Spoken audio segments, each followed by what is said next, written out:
Matthew chapter 5. Now when Jesus saw the crowds, he went up on a mountainside and sat down. His disciples came to him, and he began to teach them. He said, "Blessed are the poor in spirit, for theirs is the kingdom of heaven. Blessed are those who mourn, for they will be comforted. Blessed are the meek, for they will inherit the earth. Blessed are those who hunger and thirst for righteousness, for they will be filled. Blessed are the merciful, for they will be shown mercy. Blessed are the pure in heart, for they will see God. Blessed are the peacemakers, for they will be called children of God. Blessed are those who are persecuted because of righteousness, for theirs is the kingdom of heaven.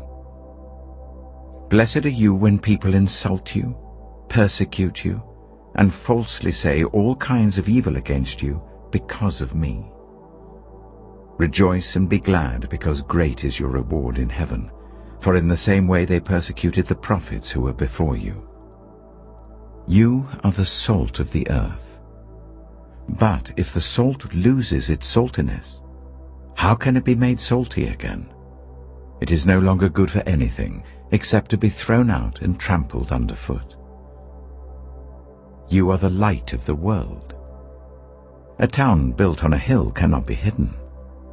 Neither do people light a lamp and put it under a bowl. Instead, they put it on its stand, and it gives light to everyone in the house. In the same way, let your light shine before others, that they may see your good deeds and glorify your Father in heaven. Do not think that I have come to abolish the law or the prophets. I have not come to abolish them, but to fulfill them. For truly I tell you, until heaven and earth disappear, not the smallest letter, not the least stroke of a pen, will by any means disappear from the law until everything is accomplished. Therefore, anyone who sets aside one of the least of these commands and teaches others accordingly will be called least in the kingdom of heaven. But whoever practices and teaches these commands will be called great in the kingdom of heaven. For I tell you that unless your righteousness surpasses that of the Pharisees and the teachers of the law, you will certainly not enter the kingdom of heaven. You have heard that it was said to the people long ago, 'You shall not murder, and anyone who murders will be subject to judgment.' But I tell you that anyone who is angry with a brother or sister will be subject to judgment. Again, anyone who says to a brother or sister, 'Raka,' is answerable to the court, and anyone who says, 'You fool,' will be in danger of the fire of hell. Therefore, if you are offering your gift at the altar and there remember that your brother or sister has something against you, leave your gift there in front of the altar. First, go and be reconciled to them. Then come and offer your gift. Settle matters quickly with your adversary who is taking you to court. Do it while you're still together on the way, or your adversary may hand you over to the judge, and the judge may hand you over to the officer, and you may be thrown into prison. Truly I tell you, you will not get out until you have paid the last penny. You have heard that it was said, 'You shall not commit adultery.' But I tell you that anyone who looks at a woman lustfully has already committed adultery with her in his heart. If your right eye causes you to stumble, gouge it out and throw it away. It is better for you to lose one part of your body than for your whole body to be thrown into hell. And if your right hand causes you to stumble, cut it off and throw it away. It is better for you to lose one part of your body than for your whole body to go into hell. It has been said, anyone who divorces his wife must give her a certificate of divorce. But I tell you that anyone who divorces his wife except for sexual immorality makes her the victim of adultery, and anyone who marries a divorced woman commits adultery. Again, You have heard that it was said to the people long ago, "Do not break your oath, but fulfill to the Lord the oaths you have made." But I tell you, do not swear an oath at all, either by heaven, for it is God's throne, or by the earth, for it is his footstool, or by Jerusalem, for it is the city of the great King. And do not swear by your head, for you cannot make even one hair white or black. All you need to say is simply yes or no. Anything beyond this comes from the evil one. You have heard that it was said, "Eye for eye and tooth for tooth." But I tell you, do not resist an evil person. If anyone slaps you on the right cheek, turn to them the other cheek also. And if anyone wants to sue you and take your shirt, hand over your coat as well. If anyone forces you to go 1 mile, go with them 2 miles. Give to the one who asks you, and do not turn away from the one who wants to borrow from you. You have heard that it was said, "Love your neighbor and hate your enemy."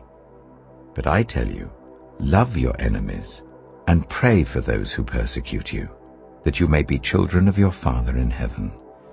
He causes his sun to rise on the evil and the good, and sends rain on the righteous and the unrighteous. If you love those who love you, what reward will you get? Are not even the tax collectors doing that? And if you greet only your own people, what are you doing more than others? Do not even pagans do that? Be perfect, therefore, as your heavenly Father is perfect. Matthew chapter 6. Be careful not to practice your righteousness in front of others to be seen by them. If you do, you will have no reward from your Father in heaven. So when you give to the needy, do not announce it with trumpets, as the hypocrites do in the synagogues and on the streets, to be honored by others. Truly I tell you, they have received their reward in full. But when you give to the needy, do not let your left hand know what your right hand is doing, so that your giving may be in secret. Then your Father, who sees what is done in secret, will reward you. And when you pray, do not be like the hypocrites, for they love to pray standing in the synagogues and on the street corners, to be seen by others.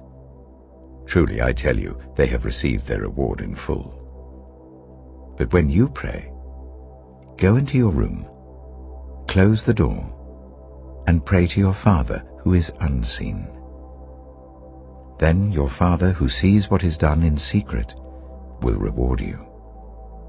And when you pray, do not keep on babbling like pagans, for they think they will be heard because of their many words.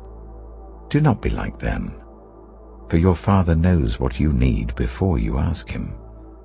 This then is how you should pray. Our Father in heaven, hallowed be your name. Your kingdom come. Your will be done on earth as it is in heaven.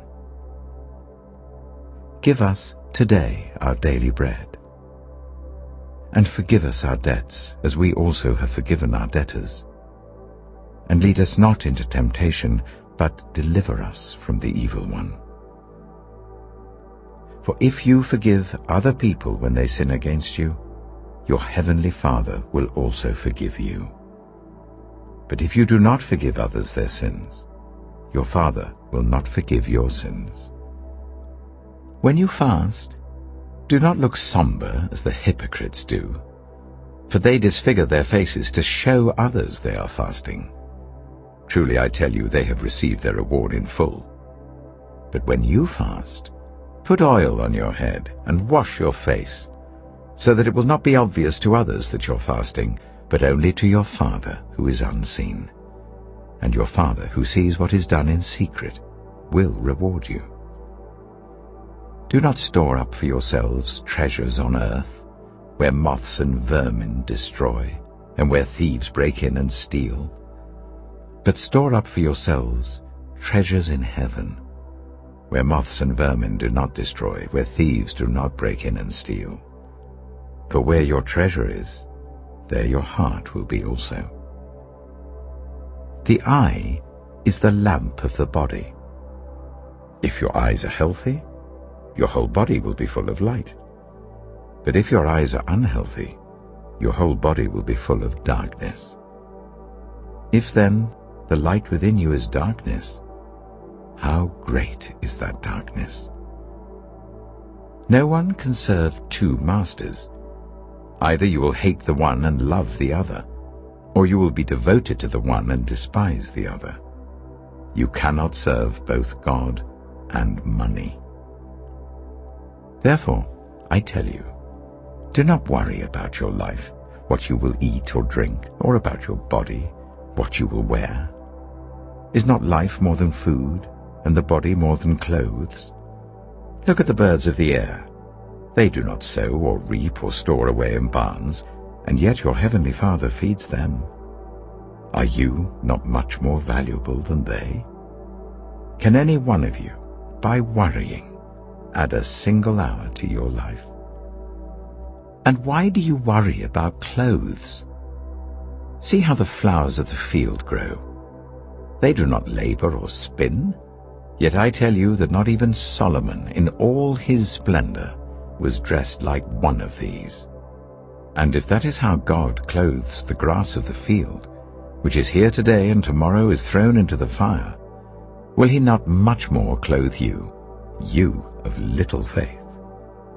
So do not worry, saying, what shall we eat, or what shall we drink, or what shall we wear? For the pagans run after all these things, and your heavenly Father knows that you need them.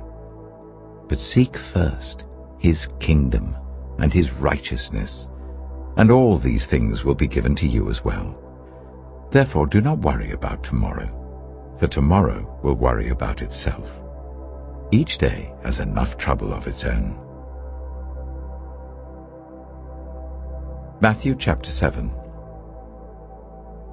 Do not judge, or you too will be judged. For in the same way as you judge others, you will be judged, and with the measure you use, it will be measured to you. Why do you look at the speck of sawdust in your brother's eye and pay no attention to the plank in your own eye? How can you say to your brother, let me take the speck out of your eye, when all the time there is a plank in your own eye? You hypocrite!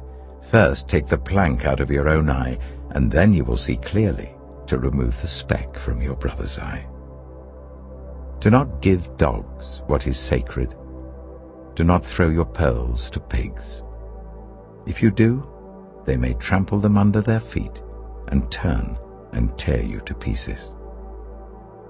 Ask, and it will be given to you. Seek, and you will find. Knock, and the door will be opened to you. For everyone who asks receives, the one who seeks finds, and to the one who knocks the door will be opened. Which of you, if your son asks for bread, will give him a stone? Or if he asks for a fish, will give him a snake? If you then, though you are evil, know how to give good gifts to your children, how much more will your Father in heaven give good gifts to those who ask him? So in everything, do to others what you would have them do to you. For this sums up the law and the prophets. Enter through the narrow gate, for wide is the gate and broad is the road that leads to destruction, and many enter through it. But small is the gate and narrow the road that leads to life, and only a few find it. Watch out for false prophets. They come to you in sheep's clothing, but inwardly they are ferocious wolves. By their fruit you will recognize them. Do people pick grapes from thorn bushes or figs from thistles? Likewise every good tree bears good fruit, but a bad tree bears bad fruit. A good tree cannot bear bad fruit, and a bad tree cannot bear good fruit. Every tree that does not bear good fruit is cut down and thrown into the fire. Thus, by their fruit, you will recognize them. Not everyone who says to me, 'Lord, Lord,' will enter the kingdom of heaven, but only the one who does the will of my Father who is in heaven. Many will say to me on that day, 'Lord, Lord, did we not prophesy in your name, and in your name drive out demons, and in your name perform many miracles?' Then I will tell them plainly, 'I never knew you. Away from me, you evildoers.' Therefore, everyone who hears these words of mine and puts them into practice is like a wise man who built his house on the rock. The rain came down, the streams rose, and the winds blew and beat against that house, yet it did not fall, because it had its foundation on the rock. But everyone who hears these words of mine and does not put them into practice is like a foolish man who built his house on sand. The rain came down, the streams rose, and the wind blew and beat against that house, and it fell with a great crash." When Jesus had finished saying these things, the crowds were amazed at his teaching, because he taught as one who had authority, not as their teachers of the law.